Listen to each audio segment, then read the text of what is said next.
વાત કરીએ નવસારીના ચીખલી તાલુકામાં વરસાદ. ચીખલી સહિત ગ્રામ્ય પંથકમાં વરસાદ વરસ્યો છે. વરસાદથી વાતાવરણમાં ઠંડક પ્રસરી છે. નવસારીના ચીખલીમાં વહેલી સવારે વરસાદ વરસ્યો છે. ચીખલી સહિત તાલુકાના ગ્રામ્ય વિસ્તારોમાં વરસાદ વરસ્યો. ચીખલી પંથકમાં ગાજવીજ સાથે વરસાદ વરસ્યો છે.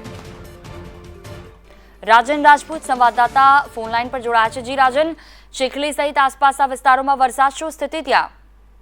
બિલકુલ જુહી, જો આ અંગે આપને જણાવું તો નવસારી જિલ્લાના ચીખલી તાલુકાની અંદર ચોમાસું જ્યારે દસ્તક દઈ રહ્યું છે ત્યારે વરસાદ વરસ્યો હતો. વહેલી સવારે કહી શકાય કે લગભગ 3 વાગ્યાથી લઈને 3:30 વાગ્યાના અરસામાં ગાજવીજ સાથે વરસાદ વરસી પડ્યો હતો. ચીખલી ગ્રામ્ય સહિત આજુબાજુના જે વિસ્તારો છે ત્યાં વરસાદ વરસ્યો હતો અને વહેલી સવારે જે આ વરસાદ વરસ્યો હતો તેને લઈને એક તબક્કે ચોમાસું જામી ગયું હોય તેવો માહોલ સર્જાયો હતો અને સમગ્ર વિસ્તારની અંદર વાતાવરણની અંદર ઠંડક પ્રસરી ગઈ હતી. પરંતુ અન્ય 5 જિલ્લાના જે તાલુકાઓ છે એ તાલુકાઓમાં હજી વરસાદના અમી છાંટણા થયા નથી. માત્ર અને માત્ર ચીખલી પંથકમાં વરસાદ વરસ્યો હતો.